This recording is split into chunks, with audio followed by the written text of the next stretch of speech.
This is a tutorial on the demand for mediation form, CAR form DM.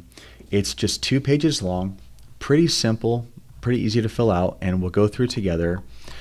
And I should add some context when this demand for mediation form is to be used, because if you're in a live transaction and one party is not performing something, some sort of obligation, let's say the buyer's not removing contingencies or the seller's not delivering something, you'll send a notice to perform. I want to make an important distinction about when these different forms are used. So that's when you send a notice to perform, and then that party can wait 2 days and cancel if they want. Now, if one party is refusing to close escrow, then the other party can send a demand to close escrow and then wait 3 days and then cancel. The demand for mediation is used when either the transaction's fallen apart or has already closed, and one party wants to go after another one legally because they feel that there was wrongdoing. And so in a purchase agreement on paragraph 30, there is a mediation clause. And I won't read all this boring text here, but I'll just tell you in summary what it says. Both parties are agreeing to go to mediation. So once the RPA is executed, the parties have already acknowledged they're going to mediation if a dispute arises. They're also agreeing to split the fee to go to mediation because the mediator is going to charge a fee to conduct the mediation.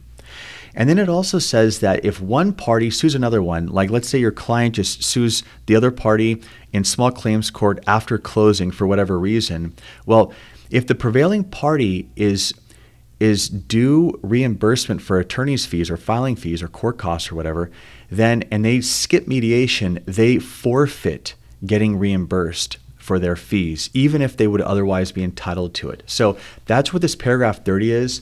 This is page 14 of 16. So it's important you know. Now, I want to make one other note because filling this out, we'll go through this quickly, but an important distinction is when the real estate agent's job ends, because often after the transaction closes, the buyer or seller will call their agent and say, hey, this happened with the other party and I'm angry about it. Can you help?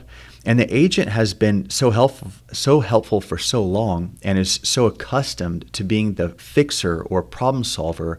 And they also want referrals and they care about their client. So they jump right into it. Well, you have to be very careful because you're an agent, not an attorney, and legally speaking, and there's legal precedent in law that says that once the transaction closes, your job as a representative ends. That's it.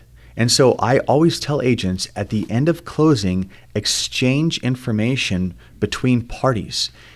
Ask the listing agent or the buyer's agent for the information for their parties and then introduce the two parties. It's between them.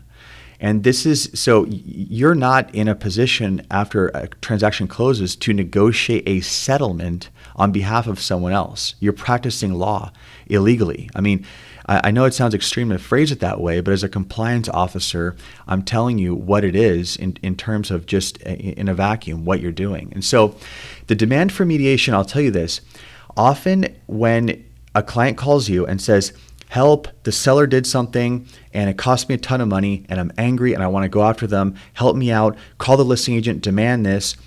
Truly and honestly, your first course of action should say, okay, sorry to hear that, call the seller and hash it out. And that sounds cold, but I'm just being realistic. Now, the other thing you can offer, and this is the absolute limit of where you should go as an agent, is you can remind them that they signed the mediation clause in paragraph 30 of the purchase agreement. And then you can say, here's what I'll do. I will draft a demand for mediation and hand it off to you, or I'll send it to their listing agent. And that's it. After that, you are out of it. Unless you need to present some sort of evidence for their hearing or whatever, I would not advise doing anything else. That's it. And you should absolutely 100% get your broker involved if anyone's contacting you with the problem after close of escrow. With all that said, let's jump into the demand for mediation. So I'm going to check the box that this is part of the purchase agreement, or it relates to the purchase agreement on the date that the purchase agreement was drafted. And that date always is let me scroll up here real quick. Oh gosh, this form is so long now. So it's the top left corner of page 1. Boom, right there. So you always put that date, not the date that you're drafting this demand for mediation. Agents make that mistake all the time.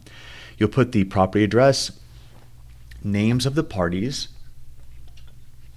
Now, which party is initiating the demand? Well, I'm going to use a typical example.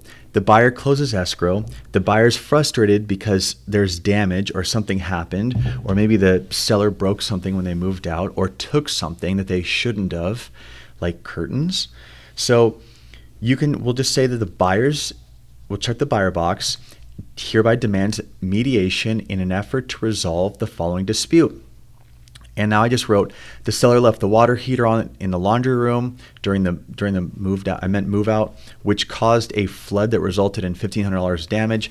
I'm just making something up. I just typed something out very quickly right before I recorded this video. But you want to just very, very clearly, and you can explain this far better than me, say what the problem is and what the damages are. And you can even explain that you want the seller to pay half or whatever, but basically you need to outline what the damages are. You can't just, you need to be as direct as possible of how you as a party were injured. And you'll write that here. And now by default, it references paragraph 30, so we'll leave number 2 alone. We don't need to change anything here. Paragraph 30 is what I showed you in the RPA. And of course, CAR has to promote their own product here, like they do with every product that they have. You may have noticed when you see the 5,000 banner ads when you log into your Zip forums. And we can either use the CAR mediation, or if we want to use a different mediation company, you can check this box and write that here. And then you'll propose, now you could propose one mediator here, or multiple. In the past, I've proposed 3, just so the other party can't say, well, this one person's not close by, or this one person seems biased, or I don't like this one person that you proposed. Just propose 3 and say, look, choose one of 3. I don't care. Choose one straw. I mean, it doesn't matter. What's important was we get in front of a mediator. So I would just say, write 3, and then it even has a provision. If you propose an alternate mediator, please contact the administrator of the mediation service. My gosh, this is actually just total overkill, but whatever. The point is just propose some sort of mediation outlet, some forum for it to be held. Confirm that, so you're saying that you need to confirm receipt, that you're in an agreement. I shouldn't say receipt, because once you send it to the other party, it's understood to be delivered, but that the other party must agree. This is a deadline, and you can put whatever date. You can put 3 days. I think a 3-day deadline is very fair, reasonable.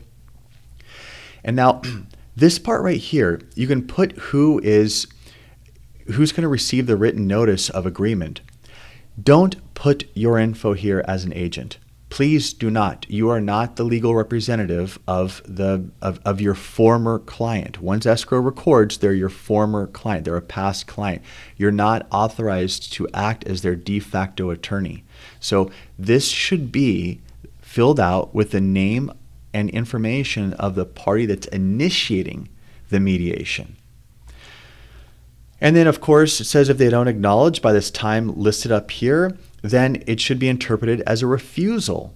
Now, if one party refuses, then what happens? Well, the party that is initiating this can say, okay, you refused mediation. I need to take it to the next step. And that would involve contacting an attorney or pursuing it on their own. Now, you as an agent say, talk to an attorney. This is outside of my scope. Talk to an attorney. And your broker should know about all of this. I'm just telling you, you're handing it off. At a certain point, if there's a grievance, the person with the grievance needs to step up and hire an attorney and do this the right way, not try to get free legal service from a real estate agent. It's crazy, and it happens all the time.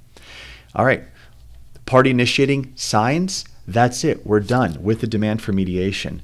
If you have any questions, please leave a comment. Thank you for watching.